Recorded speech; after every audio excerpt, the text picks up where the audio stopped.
Halo semua, selamat datang dan mendengarkan audio tun dengan novel yang berjudul Nicholas, karya Clarissa Ica, pengisi suara Erna Olivia. Bab 32. Kenapa diem aja, kehabisan baterai? Nico melirik Sisil sekilas. Pagi itu Nico mengajak Sisil untuk berangkat ke kampus bersama. Sudah setengah perjalanan, tapi keduanya hanya diam saja sejak tadi. Terutama Sisil yang biasa cerewet, tiba-tiba diam 1000 bahasa hingga membuat Nico keheranan. Sisil menghela nafas berat. Dia merubah posisi duduknya dengan sedikit menyamping ke arah Nico. Kini Sisil bisa menatap wajah Nico lebih jelas, wajah yang terlihat datar dan serius menatap jalanan. Kak Nico yakin dengan keputusan yang sudah kakak ambil? Aku nggak mau kakak cuma jadiin aku sebagai jaminan agar kafe kakak tidak ditutup. Kalau Kak Niko nggak bisa yakin melanjutkan hubungan ke arah yang serius, sebaiknya nggak usah diterusin. Kita hanya akan buang-buang waktu untuk saling mengenal satu sama lain kalau nggak ada kepastian nantinya. Niko terlihat menjadi pendengar yang baik. Dia menyimak ucapan Sisil yang lumayan panjang itu. Dia baru tahu kalau Sisil tipe wanita yang benar-benar memikirkan segala sesuatu dengan matang, meski hal sekecil apapun. Padahal dia hanya meminta pada Sisil agar mau melakukan pendekatan lebih dulu, tapi wanita itu sudah berpikir jauh ke depan. Kenapa harus dibuat pusing? Nico bersuara setelah beberapa saat hanya diam saja. Sejak awal aku udah bilang, aku serius untuk saling mengenal satu sama lain. Tidak menutup kemungkinan kalau pada akhirnya kita bisa ke arah yang lebih serius, bukan? Kalau pada akhirnya kita saling memiliki perasaan, kenapa tidak? Kalaupun perasaan itu tidak ada di antara kita, bukan sesuatu hal yang harus disesali, dan sama sekali bukan sesuatu yang merugikan. Nico memang tidak memikirkan dampak negatif yang akan terjadi nantinya. Dia menganggap bahwa proses pendekatan adalah sesuatu yang memang sudah seharusnya dilakukan oleh dua orang untuk menuju ke hubungan yang lebih serius. Kalaupun tidak bisa berlanjut ke hubungan yang serius, itu hal yang wajar. Bagaimana kalau Kak Niko jatuh cinta sama aku, tapi aku nggak punya perasaan sama kakak sedikit pun? Apa kakak nggak akan kecewa dan merasa sia-sia kalau akhirnya hubungan ini cuma sebatas saling mengenal? Sisil bertanya dengan wajah yang serius. Dia ingin tahu jawaban seperti apa yang diberikan oleh Niko untuknya. Cinta tidak bisa dipaksakan, jadi untuk apa harus kecewa? Memaksa orang untuk mencintai kita juga bukan hal yang baik, kan? Niko melirik Sisil. Saat itu juga keduanya saling pandang untuk beberapa detik.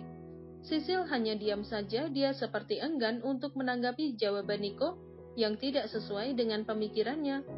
Bagi Niko mungkin bukanlah hal yang mengecewakan, tapi Sisil akan merasa kecewa jika berada di posisi seperti itu. Bayangkan saja, setelah banyak menghabiskan waktu bersama dan memiliki perasaan, tapi pada akhirnya tidak bisa melanjutkan hubungan yang lebih serius. Sisil lebih pusing memikirkan hal ini dibanding saat dia mengakhiri hubungannya dengan Dave, karena pada dasarnya Sisil tidak memiliki perasaan sedikit pun pada Dave. Bahkan setelah 2 tahun bersama, perasaan cinta itu tetap tidak tumbuh di hatinya. Niko memang benar, cinta tidak bisa dipaksakan. Kamu pulang jam berapa? Niko memarkirkan mobilnya kemudian melepas seatbelt. Jam 10, cuma ada satu mata kuliah hari ini. Aku bisa pulang sendiri kalau kakak pulang siang. Sisil keluar dari mobil, begitu juga dengan Niko. Aku selesai jam 11, tetap di sini sampai aku selesai, pinta Niko. Kita makan siang di kafe nanti. Sisil mengangguk patuh. Aku duluan ya kak, takut telat. Sisil bergegas pergi setelah melihat jam di tangannya. Dia bahkan tidak menunggu jawaban dari Niko, dan sudah berjalan cepat meninggalkan tempat parkir. Sisil langsung pergi ke taman. Begitu selesai mengikuti mata kuliah, dia harus menunggu Niko selama 1 jam. Waktu yang tidak sebentar dan pastinya akan membuatnya bosan. Kamu di sini ternyata. Nathan mengacak rambut Sisil dan ikut duduk di sebelah sepupunya itu. Seperti biasa, Sisil akan memasang wajah cemberut setiap kali diusili oleh Nathan. Apaan sih, rese banget pengantin baru? Sisil menggerutu sambil membenarkan rambutnya. Nathan menghela nafas. Sepertinya dia tidak suka mendengar Sisil memberikan julukan pengantin baru padanya. Wajahnya terlihat sendu dan penuh beban. Maaf. Pada akhirnya, Sisil meminta maaf karena menyadari raut wajah Nathan yang tiba-tiba tidak bersahabat setelah dia menyebutnya pengantin baru. Aku harap Opa bisa bahagia, gak harus dalam waktu dekat, karena aku tahu semua itu gak gampang. Aku tahu Opa laki-laki yang baik, begitu juga dengan Kak Feli. Kalian hanya butuh waktu saja untuk saling menerima, mengenal, dan kemudian saling mencintai. Sisil berbicara dengan raut wajah yang serius dan penuh harap. Dia ingin yang terbaik untuk kakak sepupunya. Meski perbuatannya memang salah, tapi Nathan juga berhak untuk bahagia. Sok dewasa banget kamu. Nathan tertawa geli, dia kembali mengacak rambut Sisil. Kakak jangan gini. Sisil menepis kasar tangan Nathan. Udah sana pergi, gangguin orang aja. Protesnya kesal. Nathan hanya tertawa saja. Dia terlihat senang membuat Sisil kesal. Oh iya, di mana Kak Feli? Sisil baru ingat dengan Feli. Harusnya Feli juga ada di kampus karena satu kelas dengan Nathan. Dia nggak masuk hari ini. Tadi pagi demam, jadi aku melarangnya ke kampus. Sisil mengangguk paham. Kamu bukannya udah kelar, kenapa masih di sini? Tolong anterin makan ke apartemen, makanannya masih ada di mobil. Aku harus ke kelas 15 menit lagi, ujarnya sambil melihat jam di tangannya. Buat Kak Feli, tanya Sisil. Memangnya buat siapa lagi? Sahut Nathan cepat. Buruan ikut ke parkiran, aku beli beberapa jadi nggak bisa dibawa-bawa ke sini ribet. Nathan beranjak dari duduknya, begitu juga dengan Sisil. Mereka bergegas ke parkiran. Sebanyak ini, seru Sisil. Dia melongo melihat 3 paper bag yang penuh dengan makan. Buat dia makan siang ada dessert, jus, sama buah. Aku belum sempat isi kulkas kemarin, jadi nggak banyak stok makanan di apartemen. Sekalian bilang sama dia aku pulang jam 1.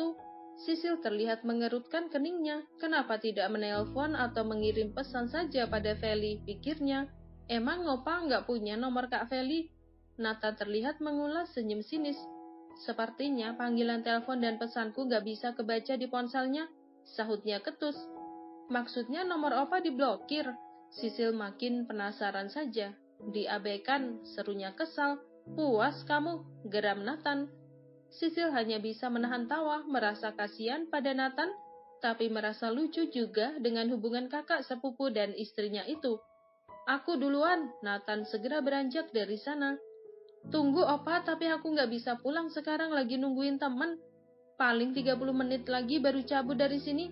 Nathan mengangguk lalu mengacungkan jempol pada Sisil. Asal nggak lewat dari jam 1 itu sih percuma aku titipin ke kamu. Teriak Nathan lalu bergegas pergi.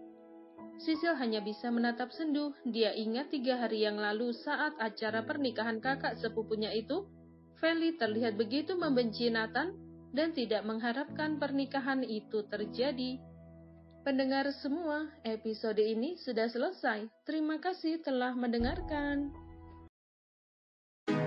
Kalau kamu mau dengar audiobook lebih banyak dan gratis, segera download Audiotoon.